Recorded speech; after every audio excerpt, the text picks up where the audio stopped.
Behavioral Finance and FinTech, and we've been going through the concept of sentiment index. Until now, we talked about the neoclassical finance, right? All those financial decision makers in the market are assumed to be rational, unbiased in their decision making. Then they are expected utility maximizers like robots, right? Unemotional, right? Always rational. But behavioral finance guys, we've been finding that that is not the case. Those investors are not really rational, and the price is supposed to reflect the information. And neoclassical economists argue that only the information can drive the price in a systematic manner to a certain way. But behavioral finance guys, we find out that non-informational things such as attention or sentiment can drive the price away from the fundamentals in a systematic manner, non-trivial ways, right? Those biases like overconfidence and then those loss aversion, these kind of things, right, can drive the price away, and then they drive the investors to trade in a certain direction. That is precisely where the FinTech can resolve the situation, and you can advise those investors somehow, okay, by those apps and applications in the cell phone, right? Anyway, moreover, we find that those sentiment and mood is driving the price, like the sunshine. I can see clearly now the rain is gone. This is, you see, B1 of right in front of International Hall, my office. That B1 is a secret garden of the king, right? And his concubines. That beautiful place is right beside. And then as you see that sunshine, all the optimism comes up to my mind, and then all the world looks bright. And it has this kind of days, right? The stock price will be slightly up, okay, compared to the cloudy days, right? That mood, right, driven by exogenous factor, right? That can be an interesting data that you can work with, right?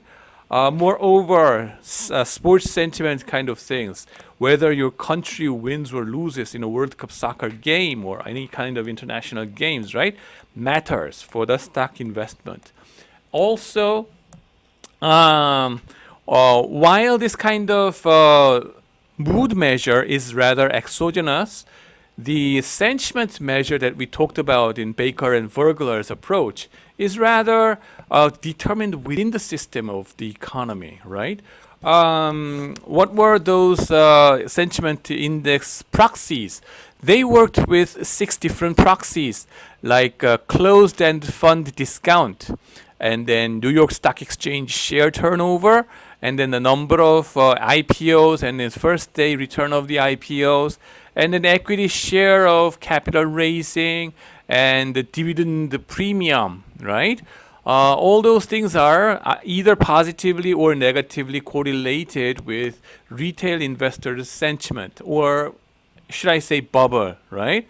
So what they do is run a principal component analysis and extract the first component, and then label this guy as a sentiment measure, a sentiment index, and then show that it is really going together with the what we perceive as investor sentiment in the market, as you see in panel E over there.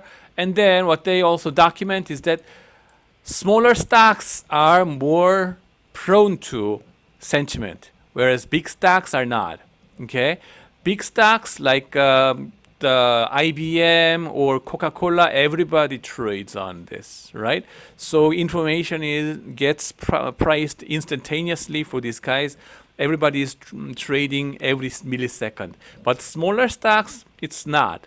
And there are some other reasons why small stocks are more prone to this sentiment. There are some reasons. We're going to talk about it in a couple of classes from now. So wait for that. Now, today we're going to talk about some other measures, new measures of sentiment, okay? New measures of emotion, all right? How do we measure sentiment and emotion and mood, all right? Well, recent approach, borrowing from computer science, is natural language processing.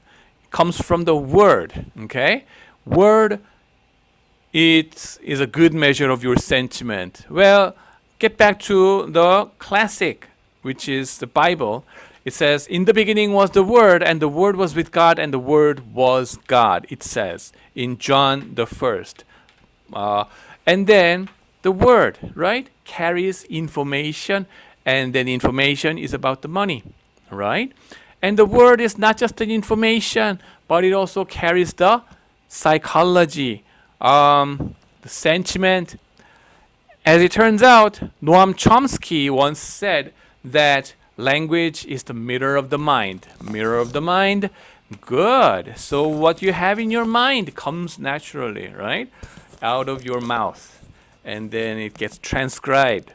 And then we can take advantage of that.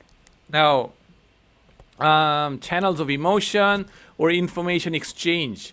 Language is the one that carries all these emotion or information. So language, there are at least two kinds of language. Verbal language and non-verbal language. And then the verbal language, well, we can think about the words that you speak, textual contents, and then textual readability, okay? And then tables and numbers and etc., how it is presented. All these kinds of things, right? Readability matters. And then number presentation matters. And this is partially why I evaluate your presentation if whether you throw out 12 digits of number in a random fashion or just to summarize those numbers in a very readable manner, like summarizing in a $1 billion unit or $1 million unit, right? Like this. It matters, and make it readable and easier to read because it's about the information carrying, and so that's one reason. And then the verbal language, getting back to that, right? The language. Non-verbal language is there as well. The first kind, maybe speech, how fast you speak, how pronounce anything you do, right? Do you have some accents on that, right? Pronunciation, broken English, right? Broken English, does that matter in English and in the investment? It matters, right? It matters. And then it was already published recently in top journals about the broken English thing. And then intonation, speech, right, matters. Facial expression also matters. A brand new research is going on about the CEO's interviews on those television media and what kind of facial expression is shown, okay, gets priced. Remember, that's not really a formal information that we've thought about, right? Facial expression gets priced. Robo-analyst can capture those things, right? And body language, like how much do you use your bodies, right, like this when you're talking, right? Matters. And then pictures and charts that you show in your presentation, it matters. Why do we care about it? Well, first of all, finance guys care about it. Second, for your job market purpose, it matters what you show on your interview screen, on your video interviews, right? Think about higher view interviews, right? Because of the COVID-19 virus, all of you have to go through this video-based interviews. What you show on your video matters for your job. So that's why I am very active about, communication. Business is about communication. It's about how you talk, how you present your ideas, right? Don't expect that outside investors or outside employers will recognize your holy geniusness without any communication. If you are Einstein, they will recognize you. Ooh, you are Einstein, please come and work for us. But none of us are Einstein anyway. So that's why we have to be able to present ourselves in a readable manner, in a transparent manner. Okay? That's why I emphasize so much on this interview skills and communication skills as well as your numerical skills, right? So take note. And this research, this line of research about this language-based text analysis kind of things in behavioral finance is so sexy, and then I like this part so much. And this is the most exciting part of finance, I think. Okay, perhaps one of the most, right? Words, right? Natural language processing, but how is a question. And we borrow from machine learning in computer science. And machine learning, well, we have some approaches about text analysis, right? Text analysis. Let's say there are some news articles thrown out. Okay, news articles. How much is it good news or bad news for a certain company that you are interested in? Well, two different families of approaches are there. Okay, one is a classification. Okay, the other is a scoring in a spectrum of positive tone to negative tone based on words list. Last thing first. Well, the last thing is about, well, simply count the words, right? How many words are there? And then also simply count positive words and negative words. And then compute the proportion of negative words out of total words, okay? Percentage of negative words. You will have some continuous line score, right? Continuous score. 연속선상에, right? Numbers will be there, and scoring mechanism will be there, okay? So that higher number will be more negative. I said negative words divided by total words, right? So that's why. Higher numbers, more critical, and lower numbers, more positive. That kind of scoring mechanism is there.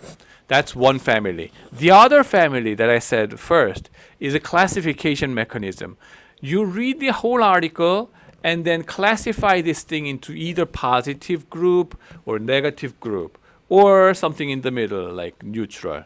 Put in a different setting in equity analyst perspective, buy recommendation, sell recommendation, hold recommendation, kind of things. You group them, okay, in a more discontinuous grouping manner, okay. That's classification approach. For that classification approach, we have two different categories. One is supervised learning, and then the other is unsupervised learning. Okay, supervised learning, we are going to talk about it in this class, which is like a machine sees and machine does. Instead of saying monkey sees and monkey does, right? Machine sees what? Machine sees how you classify it. You, human being, classify correctly first and showcase me. Okay? Then I will follow you. The machine will follow human. Okay? So human is supervising the machine. Okay? Human demonstrates. You look at me. Look at me, look at me and look at you, right? So look at you and look at me and look at you. Look at me first, and then see how I classify a certain article, and you follow me. Supervised learning, okay? Classification, predicting discrete classes, yes. And here we have a handful of approaches called, first of all, Naïve Bayesian. We're going to talk about it extensively here today. And a more advanced one would be support vector machine, or logistic regressions, and etc., etc. If you're interested in those things, go ahead and learn it in your machine learning classes. Vastly interesting ones. And then unsupervised learning, well, This is, let's see how machine does. Okay, let's see how machine does. K means clustering or hierarchical clustering, and etc. etc. Whatever pattern recognition approaches, right? Humans don't get involved and then let the machine read any news article, not just any news article, many news articles, and then let it find some clusters. Okay, naturally it will group into a certain way, and then later on human will be realizing, whoa, there's a new category coming up. That's unsupervised learning. Also, word sense disambiguation in using stock returns, that kind of things is going on. Okay. Anyway, so more important thing is Naïve Bayesian. I'm going to test you with this Naïve Bayesian, and then continuous scoring schemes. News articles, how does it look like? Well, Washington Post and the New York Times, in a traditional newspaper, it shows like this, right? But nowadays, who buys paper-based news articles? Okay, traditional format. We all these days give and take those news articles in internet-based manner or text file-based manner.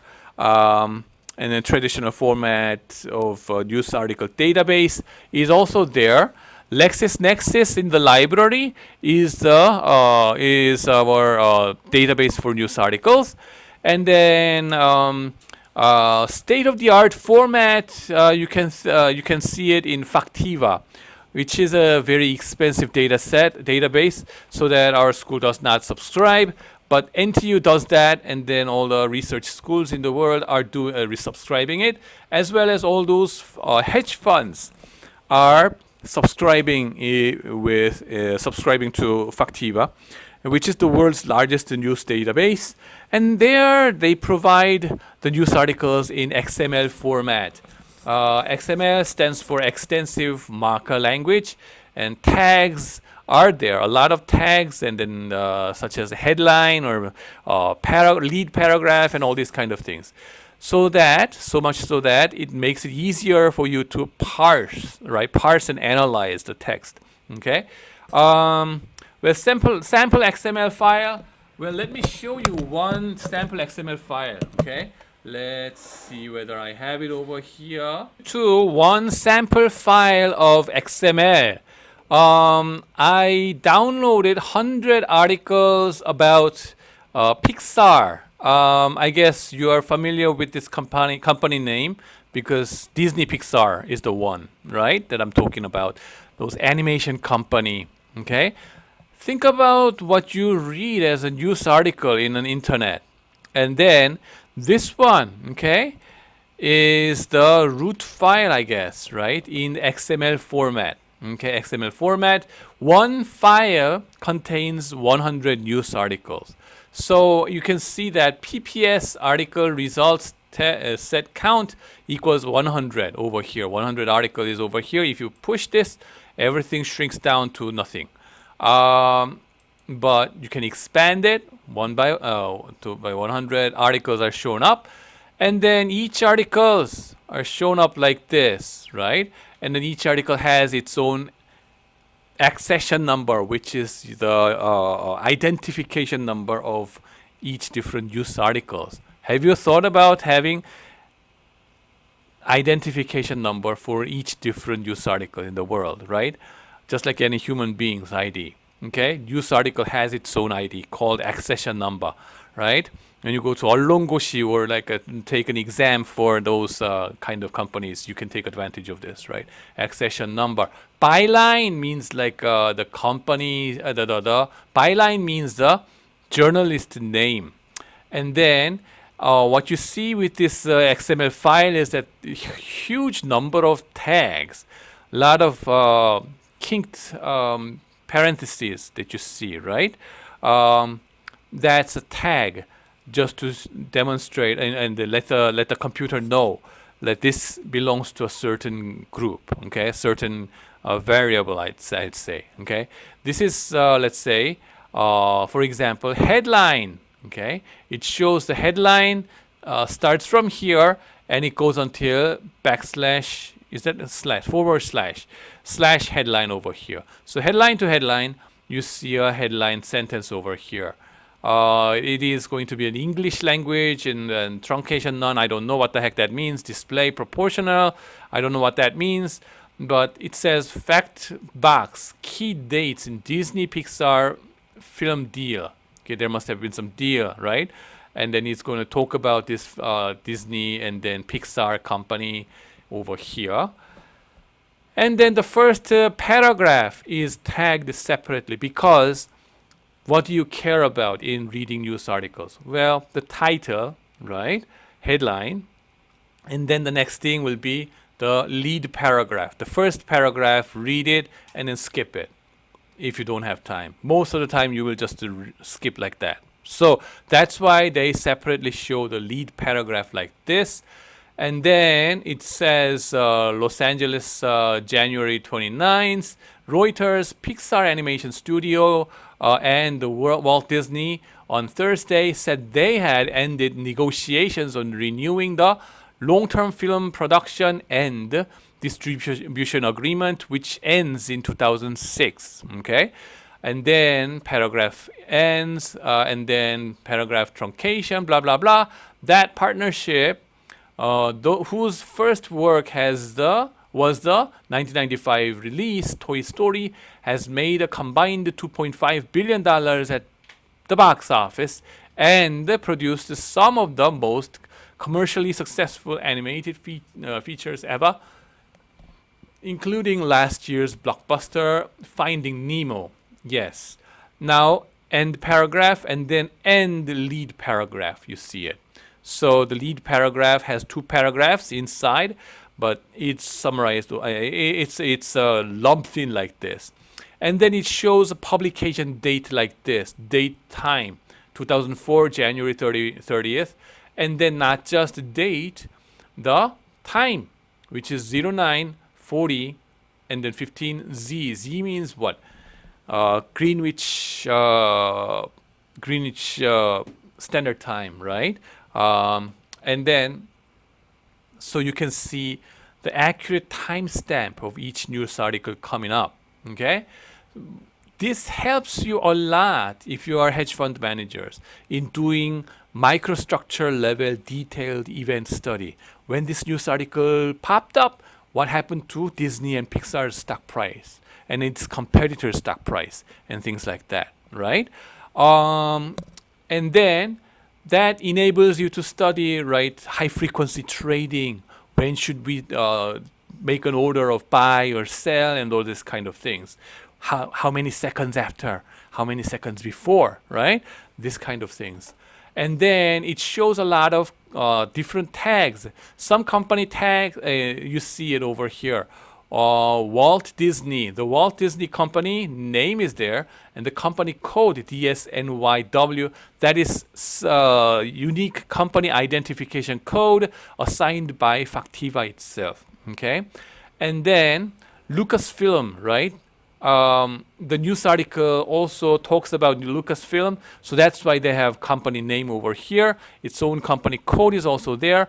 Pixar, of course, and then the industry code is also assigned like this, I33002, right?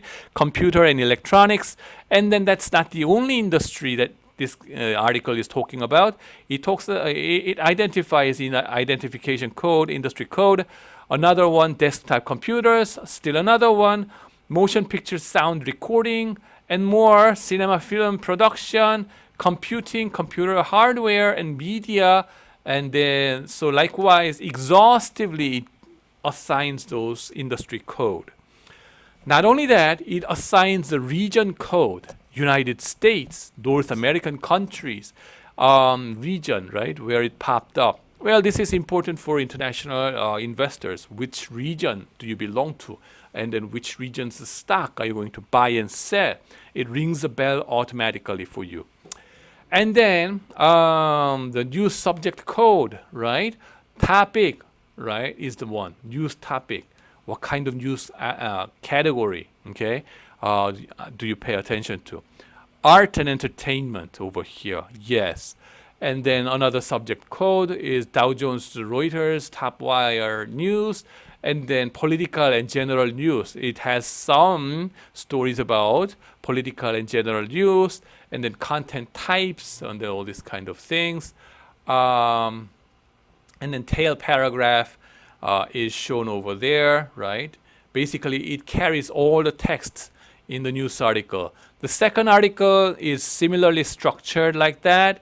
A lot longer. You see all those text in the news article is carried throughout this XML format. Okay, one by one, it is structured like this, right? In Factiva, very structured, very well structured. Okay, easy to parse because it carries all those tags in it, so that later when you import it in your R or SAS or Python, you can just play with these tags, so that give me the industry code of these news articles, and then I'm going to work with the entertainment industry news articles only. You can classify and work it out like that. A lot easier, user friendly. Okay. When journalist writes and sends his article to the firm using his laptop or her laptop, the computer automatically transforms it into XML format. That's the magical part. Okay, how do they know this article belongs to entertainment industry? How do they know? How does the computer know that this has to be a Pixar related news article, or North America related news article, or some entertainment related article? Those classification is done by machine learning that we are going to talk about a little later. If you parse it using Python and open it up in SAS, it looks like this. Looks like this. So Python or R, it creates a nice table for you, okay, matrix for you, and then this table formatted news articles, you can import it in your SAS or R or other languages that you are familiar with. I am more familiar with SAS, that's why I imported over here. And as you see, okay, so many news articles that I have. Actually, I have about 4 million news articles in my computer over there. Okay, you see it over there, right? And then gigabytes and gigabytes of data, by the way. In here, you see one row in your matrix is one news articles. So here, how many news articles do I have? 1, 2, 3, 4, 5, all the way down to 10, right? As accession number is a unique identification number for each article, as I told you before. Byline, well, the journalist name has to show up, but here they don't specify those things, so that's why it's empty.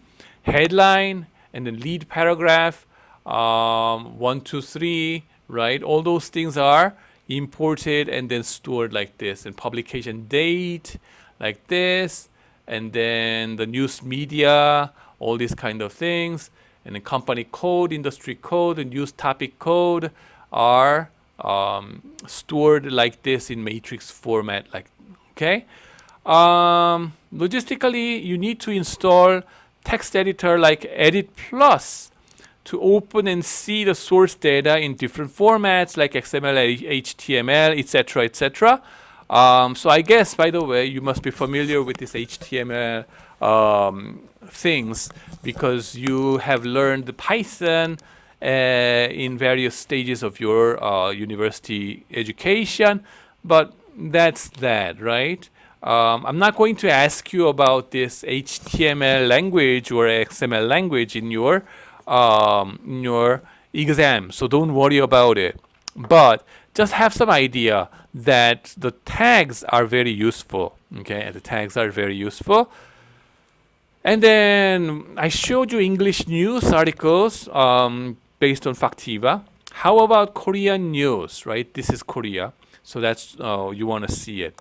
But the thing is, there's a lack of effort until recently. Okay, so it's not organized like Factiva. Instead, there is an organization, non-profit organization, by the way, called KINDS, KINDS. That's what the non-profit organization among the news media companies in Korea, excluding the biggest three, 조중동, right? Major news media is missing, but the biggest economic news media are there. Maegyong, Hangyong is there. And if you look at KINDS data, it looks like this. So here I show you the news articles that I got from KINDS. I'm very grateful to Dr. Park Dae-min. And then you see it over here. Those data are actually in matrix format, and then it has some classification code, and then title separately, and then the identification number separately, article ID like this, article date, and then what newspaper is it? 매일경제, right? The biggest economics newspaper in Korea. And then article category 1, 2, 3, 4. 경제금융, 산업경제 kind of things. Some news has belongs to two different or multiple different categories. That's good. Article tag, right? Other which is like more like the article topics, right? What this article is about, Korean economy or net income, and then it's about the top level executives or some companies, right? Those tags are there, articles, and then the topic tags are there, and then byline, the news articles, journalist names are there, and then the link to actual news article. Actually, they also gave me the text of this, right, as a matching file. Anyway, but the thing is, overall, right, there's far a way to go for Korean database management, right? Compared to Factiva database, it has a lot of room for improvement. Not as convenient, so that's one thing to tell you. Okay, right. And then the sample 100. Yeah, the moment a journalist is sent, yes, the question becomes like, how could the machine know the subject of the article is performance of the company or political or ownership changes or corporate governance kind of topics, right? How would they know it? Okay, how would they automatically classify it? Well, there comes a machine learning technique like this, right? Supervised, unsupervised, all these kind of things. And then the thing we're going to talk about is more about supervised machine learning. Okay, it's this, right? One of the data mining techniques there. Okay, what is this about? Well, let's say you want to train. Okay, you want to classify 1 million news articles, 1 million news articles, right? But machine needs to see you to be able to perform the classification. Machine sees and machine does. Okay, instead of monkey sees and monkey does. And then for that part, you need to split the data into a certain part called training set as opposed to test set. Okay, so training set, what do you do? Well, there, let's say out of a 1 million news articles, okay, take out let's say 10,000 news articles, 뉴스 10,000개, 10,000개.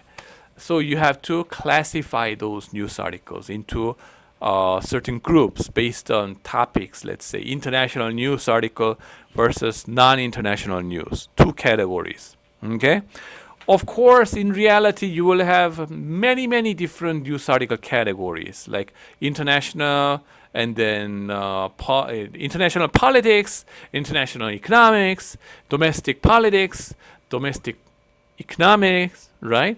And then what else? Like finance or entertainment or specifically North Korea, maybe kind of things, right? But let's say in a simplified world, okay, international news versus non-international news category, okay. So you read 10,000 news article as a human being in a very consistent manner, right? Don't be a drunk guy, okay? And you have to be coherent. So one guy has to do it, hopefully, in a very coherent manner, instead of giving it to 10 different guys to classify into different ways, right? Because of the consistency issue. Anyway, the human being classify it. Then what? Human being classify 10,000 news articles. That's training set. Okay, you demonstrate and train the machine with these 10,000 news articles, and then the machine will find some pattern in you, in your classification, and say, "Ooh, this kind of pattern is classified as international news. Oh, that kind of pattern is not," and then it's classified as non-international. Okay, learn from you and then apply those rules to the test set, which is 990,000. Is that right? News articles. Okay, 99만. Yeah, news articles. And then apply those rules to new data, and then classify automatically. That's this machine learning tool, right? Training set, machine sees how human does, and then learn based on X number of news articles. X, how many, how big it should be the X? Well, there's no such rule, but at least more than 1,000 or so. And imagine yourself reading 10,000 news articles, okay, and classify into international versus non-international. How many news articles do you believe you have read until now, right? For this kind of job, it's going to be torturing you, right? And you have to be very coherent, consistent, okay? Right. And then N, the big N, right? How many? Well, millions, right? Okay, many, many, many, many. If there's going to be a problem actually. If n minus x is too small, okay, n minus x, which is test set, is too small, there would be an overfitting problem. Okay, overfitting problem. I guess you must be familiar with this overfitting issues because you've taken some of the machine learning or big data related courses in information IS, right? Overfitting. For example, 1 million news articles there, but if you, human being, read 990,000 news articles yourself and classified, and then what is the use of this machine? And say, you machine classify the remaining 10,000 news articles. Come on, it's useless, right? The guy is going to follow you too much, and then so much so that your errors will be followed as well. Okay? Instead of only finding, abiding by the key rules, the machine can capture all kinds of unnecessary noises, okay, from you. And economically, that doesn't make sense, right? And then if, on the other hand, n minus x is too big, okay, n minus x is too big, then you have another kind of problem, which is hurting your accuracy, okay, in classification, okay? You need to find the Goldilocks division between training set and test set. Only jump up your experience can tell you, okay? So that's the things that you want to be careful about. Yeah. I mean, here we bring Naïve Bayesian, okay, Naïve Bayesian approach. Now, machine learns, and then, aha, if we find such and such words, Kim Jong-un, for example, it is more likely to be a news article about North Korea. That's the idea. The word, appearance of words, right? The appearance of words, occurrence of words, gives you some idea about probability of this news article belonging to a certain category. Okay, what the hell are you talking about? I'm gonna show you some more example later, so wait a minute. How would you set up those categories in your training set? Okay, what if a totally new category pops up in your test set is a problem? Okay, and no machine learning technique is perfect. Okay, as you must have seen it before. Nothing is perfect in this world. We are trying all different kinds of ways to find some robust result. Anyway, human trainers should be very thoughtful and consistent. Use categories, right? All new different categories pops up as history unfolds itself. Time series wise, what if a totally new kind of category emerges like COVID-19? Last year we had no idea at this point of time, right? In the fall time, we thought our future is going to be rosy all the way down. No imagination about virus at all. Okay, God knows what's going to happen next year. Okay, that's one problem. Okay, categories. You need to show, you need to demonstrate to the machine with the full set of categories in supervised learnings, but there's no way of being perfect in building up those categories. So that is one problem. And there is another problem of curse of dimensionality. So many words emerge, okay? So many words occur in the news articles. And then every word, as you will see, creates one dimension. Andy Kim or Andy will create one dimension. Kim will create another dimension, right? X, Y axis, right? So for example, how many, for a given news article, how many times do you see Andy, the word? 0 times, 1 time, 2 times, 3 times, n times, right? That's going to be vector, a dimension, a variable on its own, Andy. How about Kim? How many times do you observe, do you see the occurrence of Kim, the word, in a single article? Well, never. 1, 2, 3, 4, 5, many times, right? That's going to be another dimension, another variable, okay? So many different variables, so many different dimensions, right? Computationally, it's going to be challenging, right? Very costly to do regressions based on this kind of matrix. So many words emerge, unique words, right? Unigram, bigram, trigrams, what the heck is that? Well, Andy is a unigram. Kim is a unigram. Andy Kim is I say bigram, okay? Young Han Kim. Young is a unigram, Han is a unigram, Kim is a unigram. One word, right? 2 words in a row. Young Han is a bigram, okay? Young Han. And then Han Kim is another bigram, okay? Han Kim. And then trigram is a 3 words in a row. Young Han Kim should be trigram, okay? N-grams you can think about. N-grams, right? All those things, right? Those grams, N-grams, each and every one of them will become a dimension, separate dimension. You have too many dimensions, thousands and thousands of dimensions to analyze your news articles. The bag of words approach is there. How would you make the machine recognize them as vectors and matrix, okay, to do this kind of text analysis? And the language turns out to be matrix. Okay, I don't know how many of you watched this movie, The Matrix.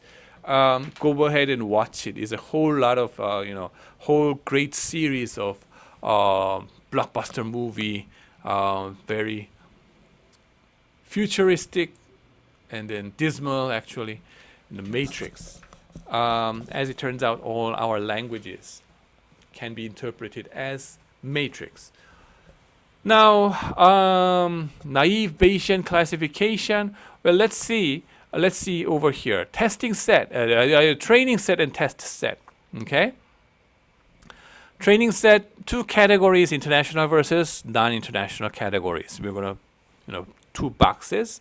Humans read 10,000 news articles and classifies 2,000 of them into international news. After reading it, this is 국제 뉴스, international news. After reading this is domestic news. And then that's entertainment, has nothing to do with international, so non-international. And then all things like that, right? Sports, yeah. And international in a separate category. So 2,000 out of 10,000 news articles in training set. Among the international news articles, 2,000 of them, 1,800 of them have the word China, or in following Trump's pronunciation, Donald Trump, China. Yes. So among the non-international news articles, actually, 800 of them have the word China. Okay, the China word can pop up anywhere, but if you look at these international news articles, there will be more China words than non-international news. And as the human reads it, and then in a training set, the distribution looks like this. In a test set, okay, what do? Well, machine picks up a news article and found China. Okay, China. What is the posterior probability? Okay, posterior, it's Bayesian. Okay, posterior probability that it belongs to international news category. That is the question. Okay, now here it looks like this in more analytical or mathematical format. It looks like this. Okay, example over here. The prior probability is 20% in your training set. Okay, it comes from your training set. In your training set, okay, human classified, so much so that 20% of the news articles should be international. Okay, the prior probability of having international news article is 20%. And then conditional probability. Okay, conditional probability of finding the word China, given this is international category, is 90%, because 1,800 of them out of 2,000 has China in it, okay, in international category. On the other hand, the conditional probability of having the word China in non-international category is 10%, because out of 8,000 news articles, you had 800 of them having the word China. Okay? Yeah, how many times China comes up in each news articles, we don't care about it. Okay? Occurrence. Simply occurring versus not is the issue over here, by the way. Now, the task is to get the posterior probability. Based on this priors and then prior probability and conditional probability, we are now able to calculate a posterior probability as long as we find the word China. Okay? In the test set, we went to the test set, the machine picked up a news article and then found the word China. And given that it found the word China, what is the posterior probability that it should belong to international category? That is precisely Bayesian approach, right? Bayesian analysis. And it tells me that this is 69%. Okay, this is posterior probability. How do you calculate those things? Bayes theorem, right? Just like before when we did the Bayes analysis in expected utility theory kind of things, right? Exactly the same thing. Exactly the same thing. The same numbers actually. I just phrased it differently. 69%. And then whenever there is a Bayesian approach, I make it a habit to, draw a diagram in a square format, right? The square over here is a unit square, 1 by 1. Why 1? Because it has to be the summation of all probabilities. Sum of all probabilities that an article belongs to any of the categories has to be 1. Make sense? Now, prior probability was like this: international versus non-international, 20-80, okay, percent. That's prior probability based on our training set. So in this unit circle, unit not square, right? Unit square 1 by 1, right? Here are the probabilities, right? International news with China words in it, that has to be 18% because 90% multiplied by 20%, right?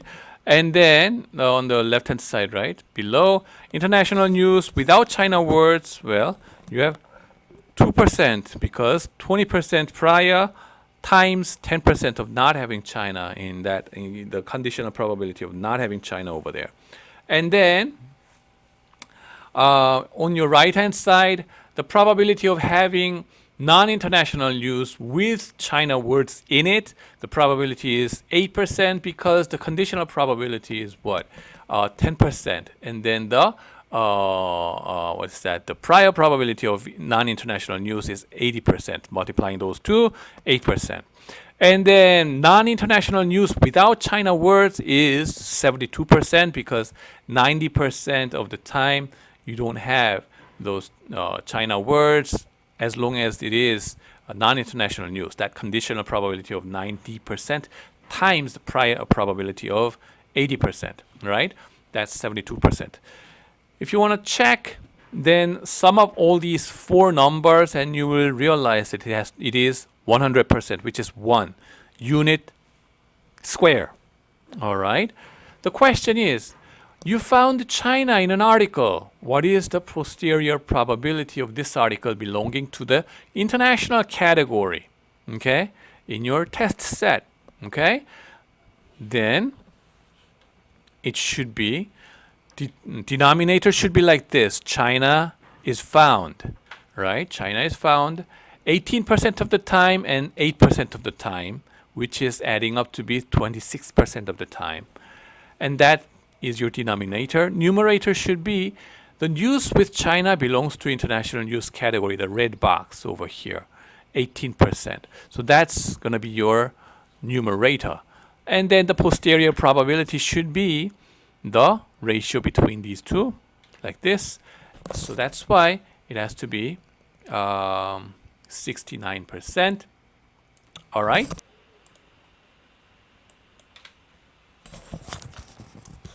So in the training set up the categories exhaustively.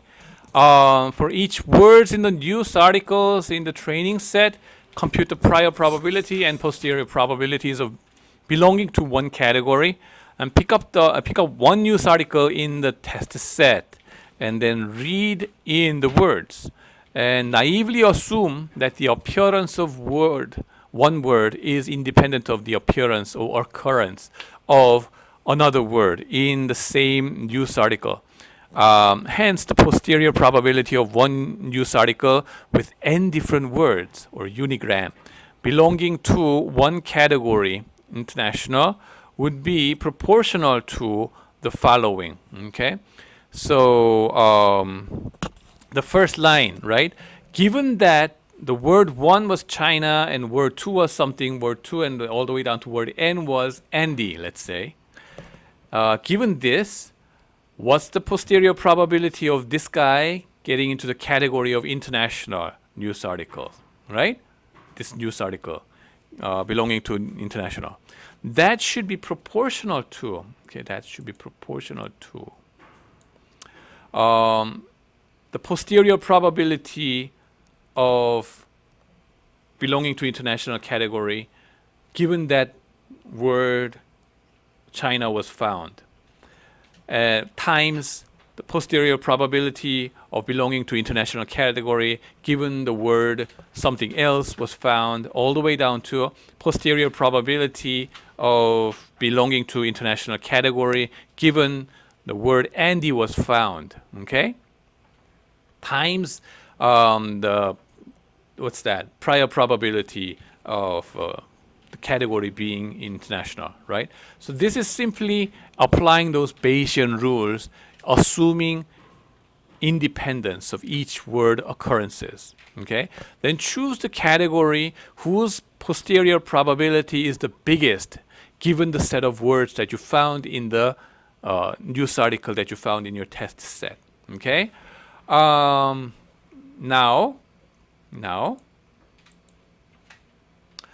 independence assumption, okay, is questionable, by the way. Okay, by the way. The word China and then the word Xi Jinping, let's say, right? Is this independent? Are these two independent of each other?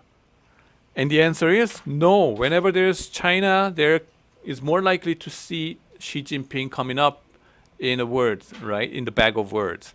Whenever there is Xi Jinping showing up in a news article, it's more likely that China will occur in the words, bag of words, right?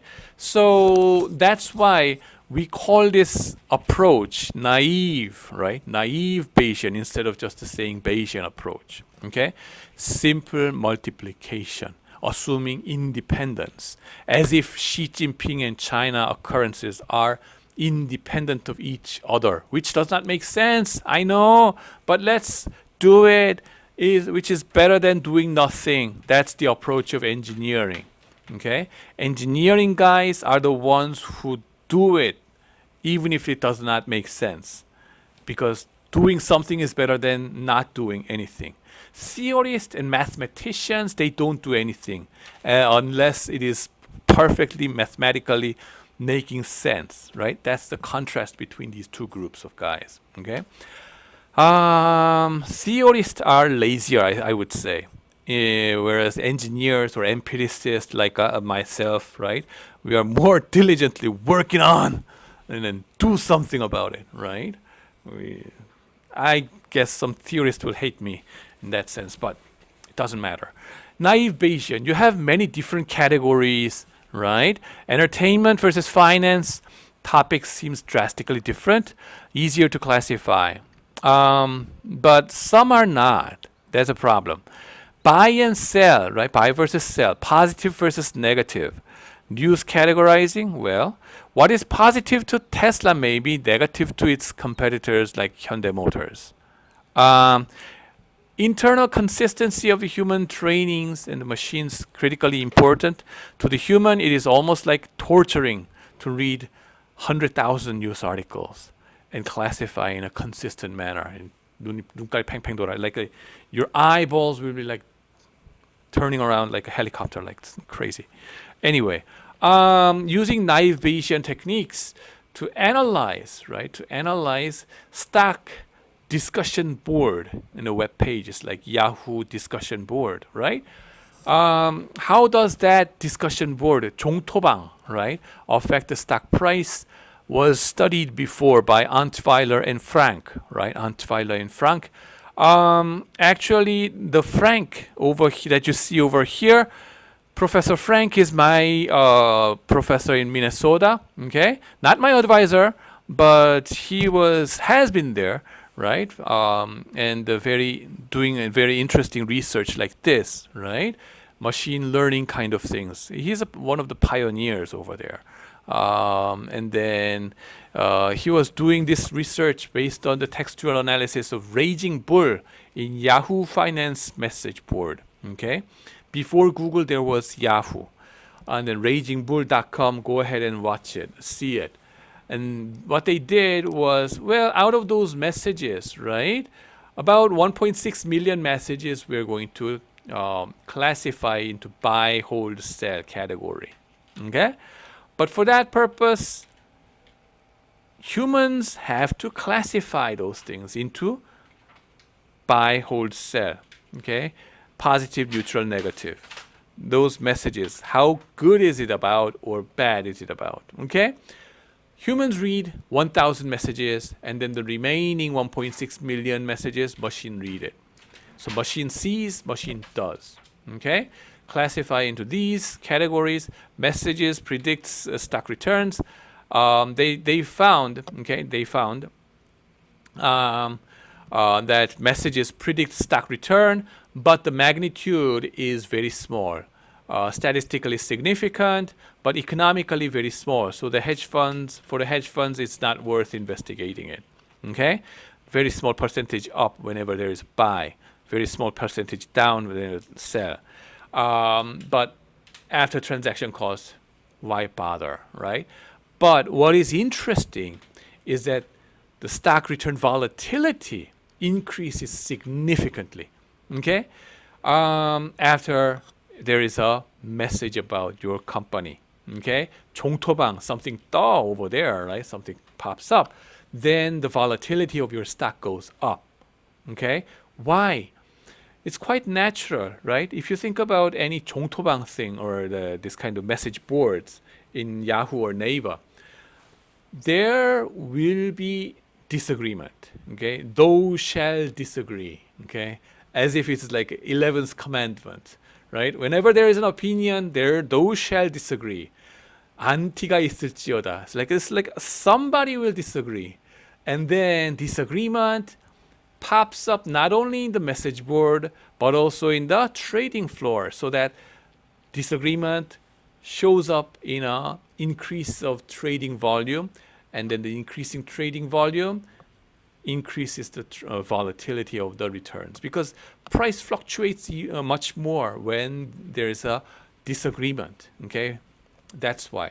For vol traders, which is the derivatives trader, call options and put option traders, maybe this is a good investment opportunities, right? And 한국 주식 종목 토론방, right? Korean stock 종토방 data crawling. You can go ahead and take advantage of this, right? And then try it yourself in your free time. By the way, one interesting thing about Professor Moray Frank is that his undergraduate major is zoology, right? 동물학, right? I told you before, finance guys come from all different backgrounds of very interesting ones, right? Zoology, classifying into one category or as opposed to the another categories, right?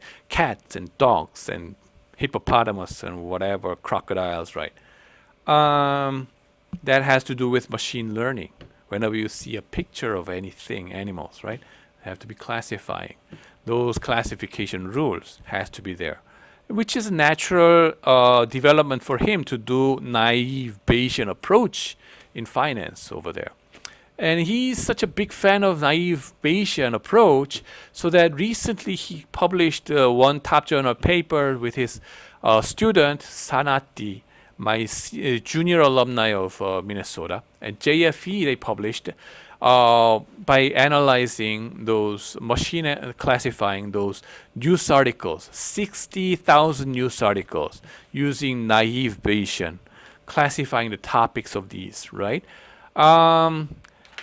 Here, what they find out is positive news versus negative news, depending on the category of the news article, by the way. They further classify into positive news and negative news. What they find is that after the announcement of positive news, there is an overreaction, overshooting, okay? And then reversing back a little bit. Whereas whenever there is a negative news articles popping up, there is underreaction, okay? We call it confirmation bias, 확증 편향 in behavioral finance.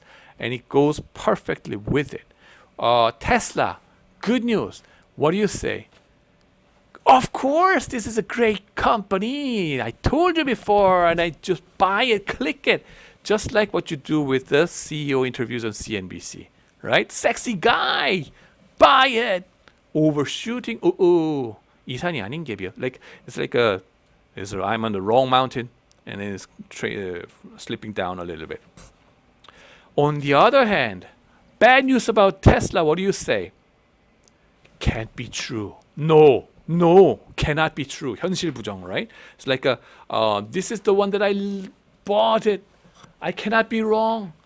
인지 부조화, kind of like a cognitive dissonance, right? Happens.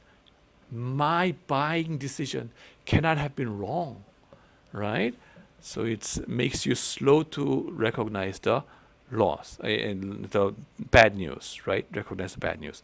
That's why the stock price underreacts to this negative news, right? And there's more of a drift in media news articles. So that's their contribution to find out this asymmetric response to corporate news, right? Very sexy paper. Go ahead and read it. Anyway, so I hope you enjoyed my first part of my lecture today. Okay. Any questions you have, please email me. And until next section, bye bye, and then see you.